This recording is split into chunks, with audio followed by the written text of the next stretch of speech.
Buenas tardes, como ustedes saben, en el día de hoy nos toca trabajar con el libro El grito de la gaviota y teniendo en cuenta las definiciones de Gabriela Galmos sobre el lenguaje, lengua y habla, vamos a relacionarlo con algunos capítulos del libro. El lenguaje es una capacidad innata del ser humano, mediante sistemas de signos que pueden ser hablados, escritos o gestuales. Si leyeron el libro, espero que lo hayan hecho, se darán cuenta que Emmanuel al principio tenía un lenguaje, intentaba comunicarse, tenía una comunicación con su mamá, incluso estas se basaban en algunas señas, pero eran inventadas, no eran parte de una lengua. ¿Por qué? Porque no tenían gramaticalmente el conocimiento todavía de la lengua de señas. Como algunos ejemplos de esta capacidad innata del ser humano, vamos a leer, por ejemplo, en la página 28, en la página 26, que dice: al principio mezclo todos los medios para comunicarme, las palabras que surgen oralmente, los signos, los gestos. Me siento un poco perturbada, atribulada. Esta lengua de signos me cae encima súbitamente. Me lo dan a los 7 años. En la página 8 tenemos un ejemplo más claro de esto que yo le decía, que ella cuenta con esta capacidad innata del ser humano, pero aún sin tener una lengua definida. ¿Por qué? Porque aún no conocía su lengua natural. Dice: durante el día llamo muy a menudo a mi madre para que nos comuniquemos. Quiero saber lo que pasa, quiero estar siempre al corriente, es una necesidad. Ella es la única persona que me comprende verdaderamente, con ese lenguaje inventado desde el principio, ese lenguaje umbilical, animal, esa clave particular, instintiva, hecha de mímica y de gestos. Además, podemos ver a lo largo del libro que ella disfrutaba mucho de la música. Y en la página 12 tenemos otro ejemplo de esto. Ella dice: la música es un lenguaje que está más allá de las palabras. Es universal, es el arte más bello que hay. Consigue hacer vibrar físicamente el cuerpo humano. Es difícil reconocer la diferencia entre la guitarra y el violín. La lengua es un sistema de signos que se estructura bajo reglas gramaticales. Entonces, al principio, si bien podemos leer en el capítulo 2 que ella hace referencia a esto, sabemos que al principio ella no tenía todavía su lengua natural. Pero ella habla de esta lengua, del francés. Dice: mi francés es un poco escolar, como una lengua extranjera aprendida, desgajada de su cultura. Mi lenguaje de signos es mi verdadera cultura. Acá hace referencia a la lengua de signos, ¿sí? El francés tiene el mérito de describir objetivamente lo que quiero explicar.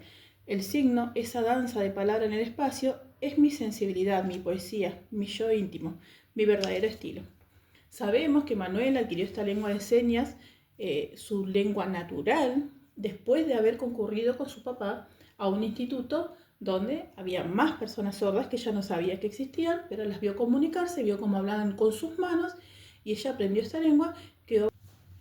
En la página 23 encontramos un ejemplo, unas palabras que reafirman que lo que tenía ella antes con su mamá, si bien era un lenguaje, no era una lengua, y habla de cuando ella empezó a incursionar en esta lengua.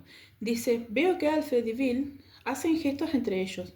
Veo que mi padre entiende a Bill, dado que Bill habla. Pero estos gestos no quieren decir nada para mí, son asombrosos, rápidos, complicados. La clave simplista que he inventado con mi madre consiste en mímica y algunas palabras oralizadas. Es la primera vez que lo veo. Miro a estos dos hombres y la expresión de su cara es hermoso, fascinante. Hablando de la lengua y de sus reglas gramaticales, en la página 59 encontramos un párrafo que dice: un oyente comienza una frase por el sujeto, luego el verbo y finalmente el complemento, y después de todo la idea. Yo he decidido ir al restaurante a comer ostras, por ejemplo. Y en la siguiente página, en el primer párrafo, leemos: además, cada uno tiene su manera de hacer signos, su estilo, como voces diferentes. Hay los que se extienden durante horas y los que abrevian, los que hacen signos en argot o al modo clásico, pero entre sordos conocerse es cosa de segundos. Acá Manuel ya gozaba del conocimiento de las reglas gramaticales que regían la lengua de señas y era esa su forma de comunicarse entonces. Vamos con algunos ejemplos del habla, que es la producción de la palabra, que también puede ser escrita, señada o de forma oral. Por ejemplo, en la página 18, cuando Manuel intentaba hablar y las palabras no le salían, ¿sí?, el párrafo o la secuencia dice es tifiti, es tifiti. Ella quería decir es difícil, intentaba hablar. Y después, el siguiente ejemplo, en la página 41, que dice, tenemos por profesor a una mujer que mantiene con gran cuidado las manos detrás de la espalda y habla articulando de modo exagerado, arrastrando los movimientos de boca muy convenientemente. Los alumnos leen sus labios. Este es otro ejemplo de habla, la producción de la palabra. Hablemos ahora de la interlengua, o ese proceso de adquisición de una nueva lengua para las personas, y en este caso para Emanuel. La lengua, la interlengua, es el trayecto entre la lengua 1 y la lengua 2. ¿Cuál era la lengua 1 para Emanuel? Claramente no era el francés, porque ya no lo hablaba. No lo hablaba, no lo podía comunicar, no lo entendía. Entonces la lengua 1 para Emanuel fue o empezó a ser la lengua de señas, y después de ahí ella pudo desarrollarse para escribir, por ejemplo, en lengua francesa. En la página 41 tenemos un ejemplo de interlengua que dice, además de Manuel, tenemos otro ejemplo de interlengua, que fue cuando nace su hermanita Marie, que ella empieza a enseñarle la lengua de signos. Para Marie, sí, la lengua natural o la lengua 1 era la lengua francesa, que la hablaba fluidamente con sus padres, y Emmanuel empieza a enseñarle esta lengua de signos. Entonces, ahí podemos ver también un ejemplo de interlengua. Y en este capítulo menciona a Marie. Dice, Marie está sentada a mi lado sobre el banco rígido. Hacemos dibujos. Como mi madre ha intentado enseñarle los días de la semana sin éxito, soy yo quien se lanza a ello. Repetimos los días asociándolos a colores, el lunes amarillo, el martes rojo, etc. Le enseño a escribir, después a hacer signos. Sus manitas hacen cosas tan bonitas en el espacio, comprende tan deprisa, estoy admirada. Marie habla en francés oral y de repente pasa al lenguaje de signos con una facilidad pasmosa. Marie me proporciona un placer enorme y un orgullo inmenso. Sigue hablando en este capítulo, el siguiente párrafo, y dice, soy yo la que se ha convertido en la ciencia. Ahora podemos intercambiar un lenguaje. Ella me comprende. Oyente o sorda, no hay diferencias entre nosotras, puesto que soy capaz de enseñarle cosas y que ella las comprende. Marie es bilingüe. En otro ejemplo de interlengua también encontramos a Marie, pero ahora en la página 88.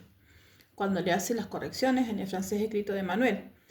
Dice Manuel, mi hermana, que me aventaja mucho en ese plano, a la que he enseñado a hacer signos perfectamente y orgullosa estoy de ello, corrige ahora mis textos franceses. Marie dice, ¿qué significa ese por qué? ¿Por qué lo has puesto ahí? Has empleado demasiados quién y qué es, y no en el lugar adecuado. Por último, un ejemplo de interlengua de una amiga de Marie que antes no tenía acceso a la lengua de señas. Dice en la página 86. Silvia exigió a sus padres cambiar de escuela para encontrarse con sordos. Se puso a hablar el lenguaje de signos con mucho valor, poco a poco, con muchas dificultades, pero también con convicción. Supo integrarse en un mundo donde, después de todo, ella seguía siendo marginal, tanto de un lado como del otro. Después, al cabo de los años, su comportamiento cambió. El lenguaje de signos le permitió abrirse, ser feliz. Me dice que ha perdonado a sus padres. Quiero mucho a Silvia por su valor, por lo que ha vivido y superado. Vamos a seguir en esta parte con algunas funciones del lenguaje que vamos a tener como referencia las funciones del lenguaje según Jacobson y algunas que encontramos en esta obra literaria que predomina mayormente la función poética, no porque sea un poema, sino justamente porque es una obra literaria. Podemos encontrar en la página 8 una función emotiva, donde el acento está puesto en el emisor, que sería Emanuel. Siempre hay una relación entre los colores y los sonidos que imagino. No puedo decir que el sonido que imagino sea azul, o verde, o rojo, pero los colores y la luz son soportes que me ayudan a imaginar el ruido, la percepción de cada situación. Siguiendo con la misma función, el siguiente párrafo, unos párrafos más abajo, a veces mis padres me explicaban que iban a salir, pero ¿acaso había comprendido bien esa historia de las salidas? Para mí era una marcha, un abandono. Los padres desaparecían y volvían. ¿Pero acaso iban a volver? ¿Cuándo? no tenía noción de cuándo, no tenía palabras para decírselo, no tenía lenguaje, no podía expresar mi angustia, era horrible. Siguiendo con la función emotiva, en la página 13, dice, pero el campo de la música es muy grande, inmenso. A menudo puedo perderme en él. Es lo que pasa en el interior del cuerpo. Son las notas que se ponen a bailar, como el fuego de una chimenea. El fuego que marca el ritmo, pequeño, grande, pequeño. Más deprisa, más despacio. Vibración, emoción. Colores en un ritmo mágico. En la página 15 encontramos un párrafo referido a la función emotiva, uno destacado porque hay más, y también una frase que tiene que ver con la función metalingüística. La emotiva sería: intento la aventura de hacer las cosas sin ayuda de mi cordón umbilical, completamente sola para aburrirme un poco menos. ¿Qué edad tengo? ¿Esta aventura es antes o después de la muerte del gato? No lo sé. Dije, voy a ir sola al lavabo. Y en esta frase que viene, encontramos la metalingüística, que dice, en realidad no se lo dije a mi madre, es una frase que me digo mentalmente. Para hacer eso, habitualmente siempre llamo a mi madre, pero estamos en casa de unos amigos. Ella está ocupada charlando, no se preocupa de mí, y por tanto voy a arreglarme sola del todo. Seguimos con un ejemplo de la función metalingüística. En la página 18, Emanuel dice, me acuerdo de una pregunta que tenía en la mente. ¿Cómo se las arreglan para entenderse cuando están de espaldas? Para mí es difícil asumir que sea posible una comunicación sin que las caras se encuentren una frente a la otra. En el libro El grito de la gaveta también encontramos, y muy repetidas veces, la función connativa. Emanuel trata de convencernos muchas veces de cosas, como por ejemplo de la importancia de la lengua de signos. En la página 22, ella dice, ¿qué representa para mí una palabra sobre esa pantalla? Un esfuerzo que hay que hacer para que mi pequeña línea verde coincida con la del autofonista. Es fatigoso y se repite una palabra tras otra sin comprender nada de ella. Un ejercicio de garganta, un método como de papagayo. No todos los sordos consiguen articular, es una mentira afirmar lo contrario. Y aunque lo consigan, la expresión sigue siendo limitada. Seguimos unos párrafos más abajo. Un intérprete norteamericano también traduce en voz alta para los oyentes. Ese hombre dice que ha creado en 1976 el International Visual Theatre, el Teatro de los Sordos de Vincent. Alfredo Corrado trabaja en Estados Unidos. En Washington hay una universidad, la Universidad Gallaudet, reservada a los sordos, y él ha cursado allí los estudios universitarios. Mi padre ha recibido un shock. Un sordo que es capaz de realizar estudios universitarios, mientras que en Francia consiguen con apuro llegar al primer grado de la enseñanza secundaria. Está a la vez loco de alegría y de rabia. Y sigue Manuel con la función connativa o apelativa, indignándose por la cantidad de niños sordos que no tienen acceso a la lengua de señas. Y dice en la página 24, esta lógica cruel se mantiene viva hasta que los niños sordos encuentran a un adulto sordo. Tiene necesidad de esa identificación con el adulto, una necesidad crucial. Hay que convencer a todos los padres de niños sordos para que los pongan en contacto lo antes posible con adultos sordos desde el nacimiento. Es necesario que se mezclen los dos mundos, el del ruido y el del silencio. El desarrollo psicológico del niño sordo se hará más deprisa y mucho mejor. Se formará de provisto de la angustiosa sensación de sentirse solo en el mundo sin un pensamiento construido y sin un porvenir. La última de la función apelativa está en la página 42, el último ejemplo, y dice, efectivamente es la ley.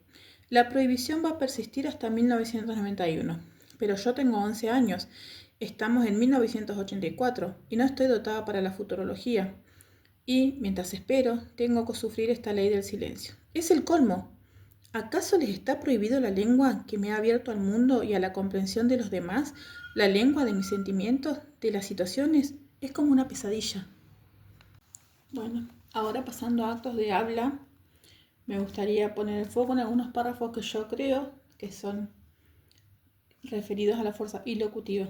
Por ejemplo, en la página 59, que dice, él no tiene la suerte de tener unos padres como los míos. Él busca el amor, como yo. Él me quiere a mí, yo lo quiero a él.